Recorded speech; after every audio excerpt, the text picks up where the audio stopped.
B division police station વિસ્તારમાં જે Chitrakoot society છે ત્યાં સાંજના સમયે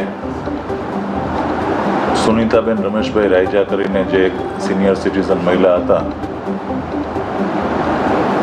એમના ઘરમાં જ